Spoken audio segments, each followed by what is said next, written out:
Is there a lack of support for young urban entrepreneurs?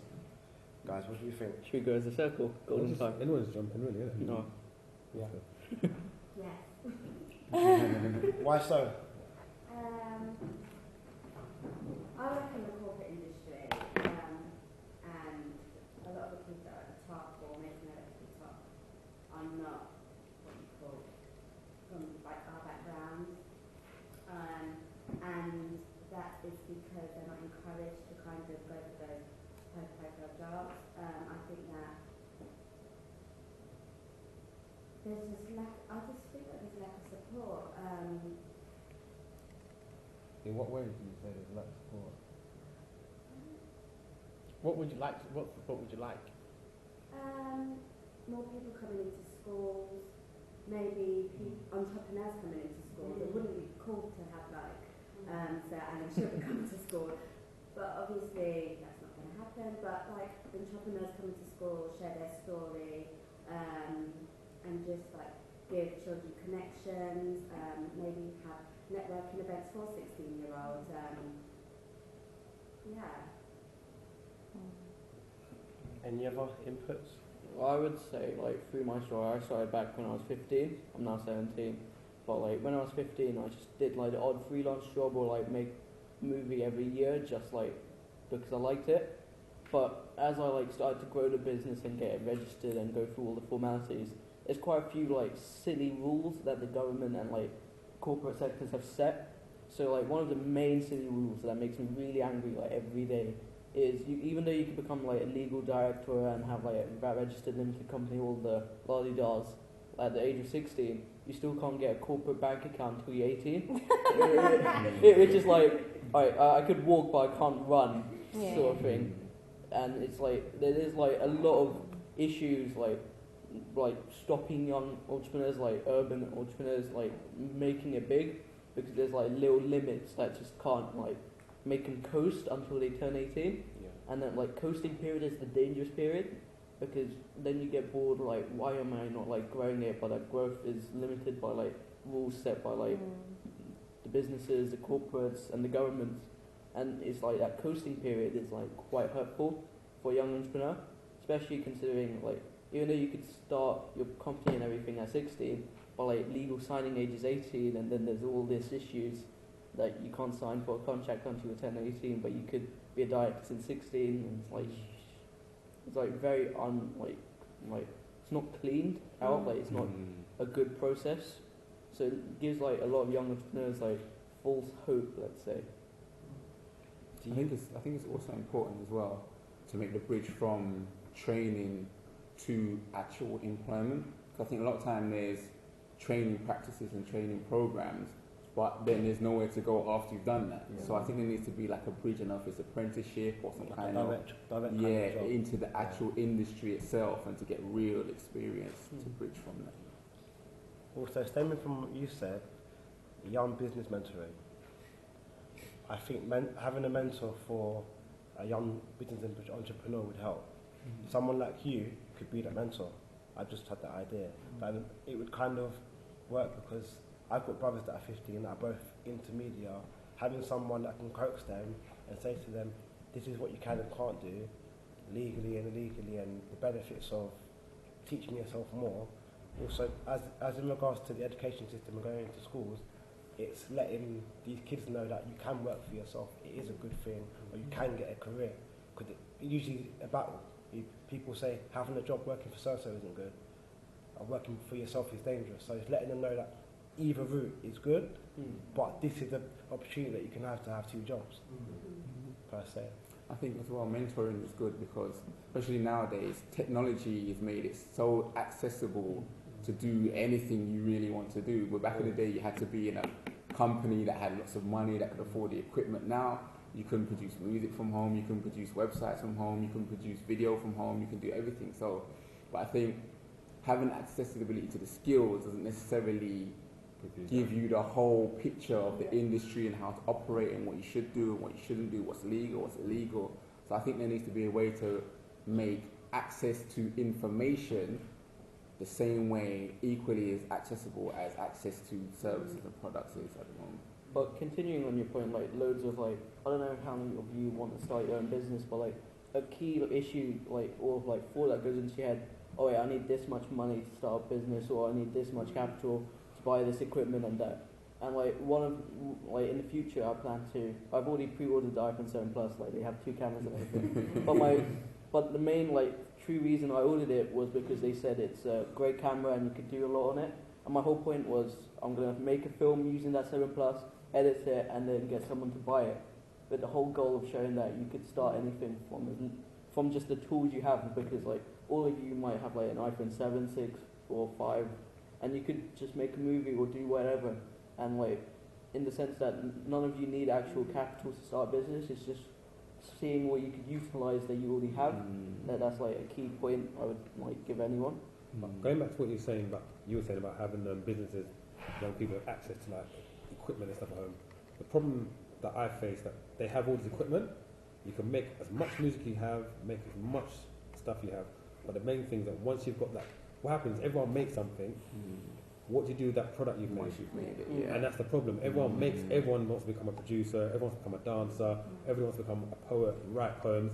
Once you've made that product, what do you do with that product? You monetize. But the problem is that once you've got that product, that's it. It stops. They don't know where to go further. So it goes back to yourself saying, like, going back into schools, mentoring young people, entrepreneurs. Instead of them having, I'm not saying they shouldn't like have after school clubs that just focus on like badminton stuff. Let there be after school clubs that focus on young entrepreneurs, so they can see that this is what young people want to do. So, cause for example, I used to run my friend used to run a chess club, and when she went in the chess club, like everyone thought, oh, who's going to come play chess? But you had young people that you would never think could play chess come to the chess club, road boys that are so good at playing chess. You think, where do these kids learn these? But they know how to do these things. But just that, you'd have thought they're going to go and play pool, snooker, but they'd rather go and learn chess.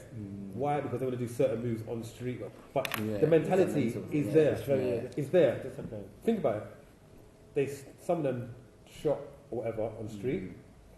We don't use quarters. We don't use fractions anymore, practically. But these kids that are so-called not very smart, they know about fractions, a quarter. Come on. Eighth. Yeah, seriously. You got to think, they know about eighth. Think about it. They know all these things. How do they learn these things? No one taught them at school how to do it. They went in and learned. They didn't go, oh, I'll give you a gram of this. They learned all those things, which means these kids are entrepreneurs. If a kid can stand in the street corner and make $2,000 a week, put that skill into something that can make a product, which they can do. If he can sell of $2-3 a week, imagine he goes into a company like Google, your company, he sells contracts for $2-3 a week. Come on, that's an asset. Work it over a period of a year. You have 5 or 6 of these young people in your company. You're going to make a lot of money, and they're going to make themselves a lot of money as well. I would say that like people that do sell drugs on the street are almost better entrepreneurs than other people because the risk is higher. The risk is either death or jail. It's like you're your own distributor, your own marketer. So they have skills, but it's about transferring those skills to something. Just to go back to what you were saying about people not knowing to do with their product afterwards.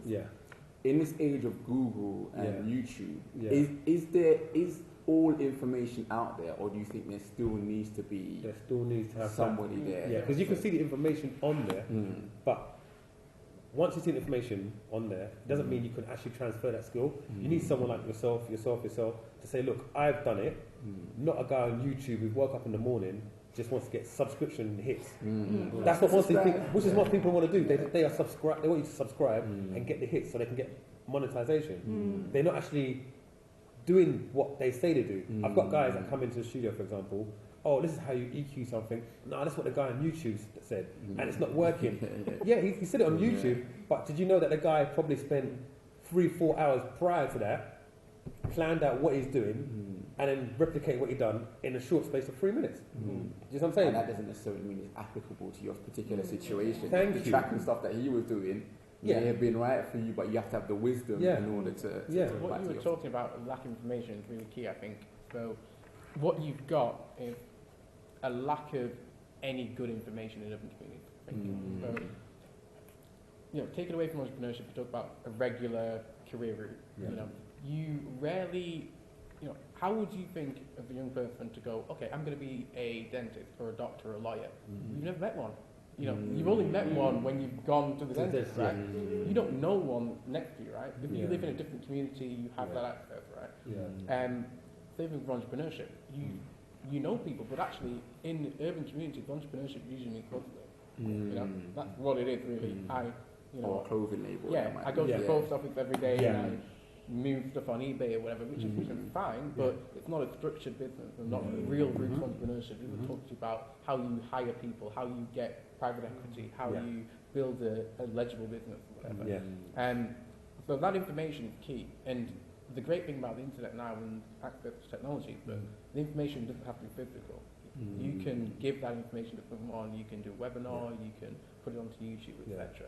But until that information is there to fill the gaps in these communities, actually, you won't know what you're capable of or how to apply the skills that you have because you've never seen it done before. I think it's important, as you're saying, there's a gap between local business and breaking over into the wider national corporations. I think there's a barrier, and it needs someone to not only help you bridge that gap, but also to give you here's the little loophole, or this is what you do, or this is how you. I mean, everybody's seen the Donald Trump debate, and he's saying, I'm smart because I don't pay taxes. But there are loopholes and things that, unless you know someone that can show you, okay, this is the way to set up a business, this is the angle you do, this is what you take, it's hard for you to get that information. But being urban, actually, even once you've made it, you see these problems happen within sort of the urban community, right? You talk about things like Lauryn Hill, the Wesley Snipes. How can you make 30 million and then go to jail for tax fraud, right? The lack of information and something isn't right there. They feel they can get away with it, but they don't realise it happens to certain types of people, right? I don't know if it's get away with. Sometimes it's just lack of knowledge. Or too much knowledge. They think when you go on not a power trip, but when you become conscious like them, it can stand you left, and you think, I don't have to live in Queensland. I can live here and pay there, but not pay there. And it's letting them know. But that's again comes from knowledge. If you don't know, it's all a mystery to you, that whole kind of system. And you've got to remember as well, a lot of these people are coming from poor backgrounds, and then suddenly you make a hit record and you're a multi-millionaire. Now what do I do with the money? Your skill isn't filing tax returns, right? You have an advisor to do that, and they'll give you good advice or bad advice. And you see a lot of people get caught out by that. Even think about things like FBTV and stuff, they're doing great, but with the right business advice, they've met Richard Branson and things like that. But actually, you go from very small to very big quickly, and you have to figure out how to hire people, how to legally fire people, how to raise money, all the things that you've never had an idea with. And if you've never got good information, or no one's even come and talk to you about that sort of stuff. And again, how many of these people have actually even had a legitimate job as well? That's another thing. You haven't even experienced the corporate environment to even have a vague idea of what it looks like. You have a job. Start a business. You've got some structure, discipline, wake up on time, send emails. You're kind of halfway there.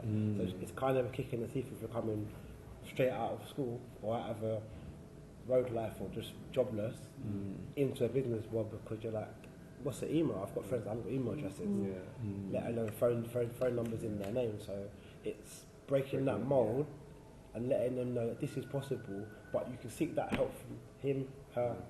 The advice is there. Just opt for it. I feel like we keep touching base on education, and I've done a lot of what you're saying is why I've done everything I've done basically in my life, in terms of just feeling like the philosophy of the education environment is incorrect. And so my brother and my best friend are both bankers. And if we look at how that used to work, so you used to be able to be a trader and not even have GCSEs. Whereas now, you have to go through an incredibly stringent system. There is a clear sequence of, you have to do this internship, that grad scheme, that grad scheme. My brother is the only person ever to skip the grad scheme at Citibank, and he was their highest earning trader at 23. And he was a millionaire, and he still lived with my mum and still drove a Peugeot 106. But anyway. He's smart. Yeah, but that's probably because he grew up in Ilford, and he was selling the penny sweets that you could buy in Ilford for 1p, for 5p at his grammar school, right? So there is a road mentality which navigates apathy because you're poor, right? And the school system, I remember very clearly in my physics class being like, why does that happen? You don't need to know that. And that is the philosophy of our education system. It does not, it says, oh, here's the right answer. So what we keep pivoting around is the navigation of information, how you learn, what you enjoy. So I think for me there's a systemic problem there in terms of how we feed people information and what knowledge is perceived as. If you go to a private school, you are taught that stuff. You're taught to debate. You are taught philosophy, right?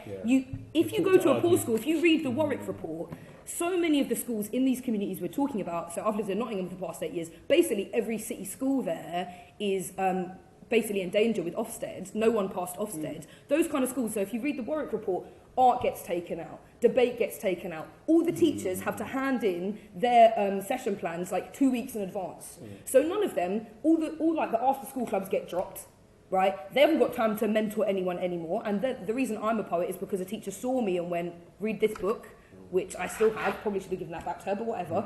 You know what I mean? Like, they don't have that capacity anymore to be doing this extracurricular stuff. That teacher was a nice teacher, but she was probably strained and thought, I probably need to go and Google the answer to that, and I can't. Not that there was Google then, but you know what I mean? And I just think there is a real problem there in that space where you should be being given those things. Sorry to cut you short. Exactly what you're saying. I have a few friends, family friends, that they have kids like you're talking about. What's this about in science? Blah blah blah. Keep asking questions.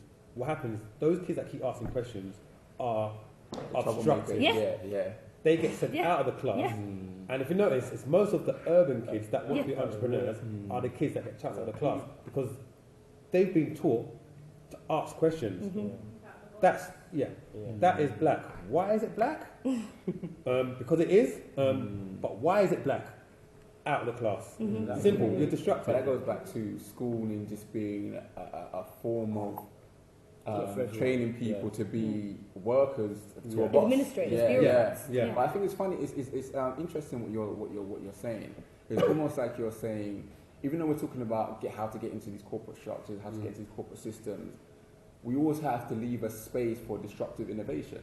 So those that don't follow that corporate path, but invent something that's a completely different and disrupt the whole industry. So I think this has to be a balance of knowing how to get into that structure, but also knowing how to make it on your own and how to create your own structure and your own system around that as well. I always like to talk about myself. But saying that, that's why the work that I do, I have loads of kids that, I don't know how many kids now so far I've gone through in terms of their education. They're the kids that get thrown out of school because they can't concentrate in terms of, they like to ask questions, but their questions are disruptive. So I take those kids in through media and music. And those disruptive kids are the kids that go directly through think about it, they have to go through a course for a year to get into uni. Everyone else is doing like a 2-3 year structured thing. They have to do theirs in a year. Those disruptive kids are the kids that literally bypass all that. I do a program with them and they get into uni.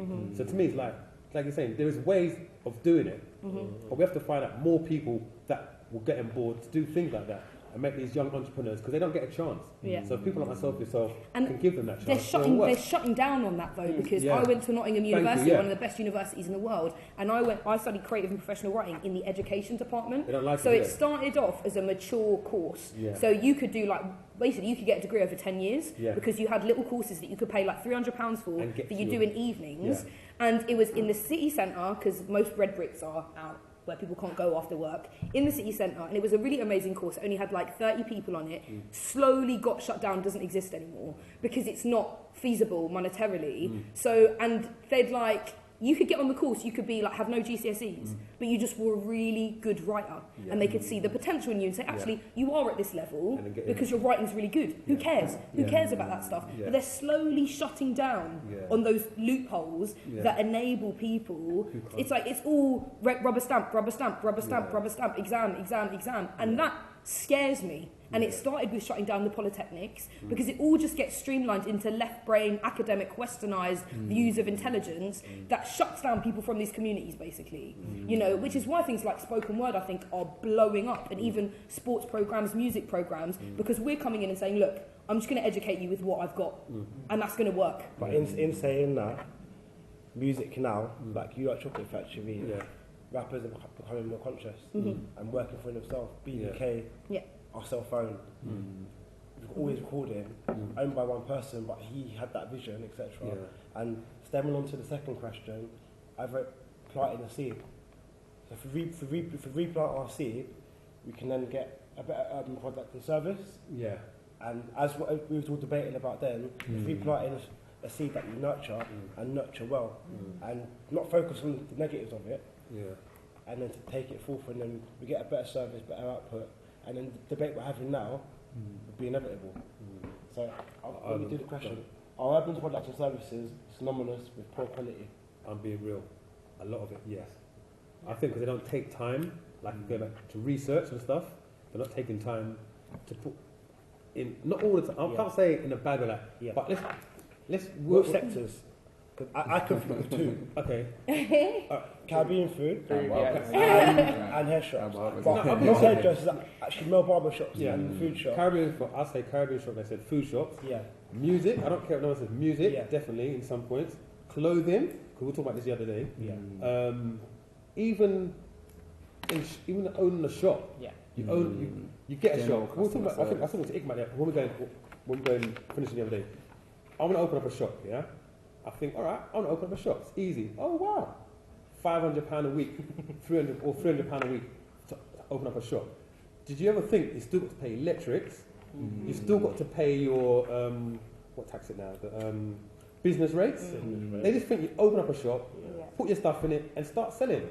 After the first week, they realise, oh my God, I've got a bill of £200 electrics. Why? Because you put the light on in the shop with all your clothes showing in bright lights, thinking, yeah, everyone's going to buy my clothes. Let me put bright lights. You don't see the major shops with lights all night. Flat screen TV. Because you think that's how you work. There's ways of doing things properly. And in even quality, down to quality of clothing or even quality of product. You do music, you put a mixtape out, the quality is so poor. Yeah. Who's going to buy your mixtape? You put a cover, photocopied cover in the front.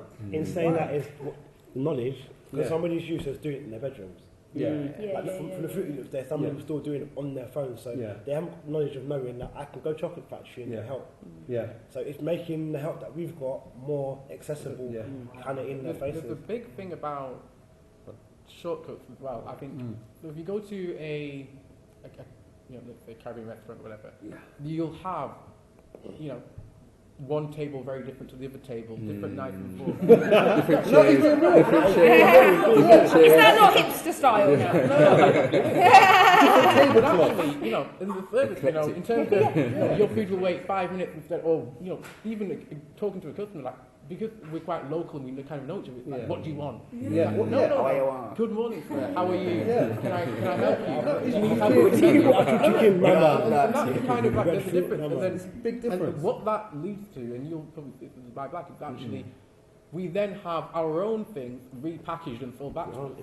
So you go to Turtle Bay now, where we sell Caribbean food, but not run or set up by Caribbean persons, right?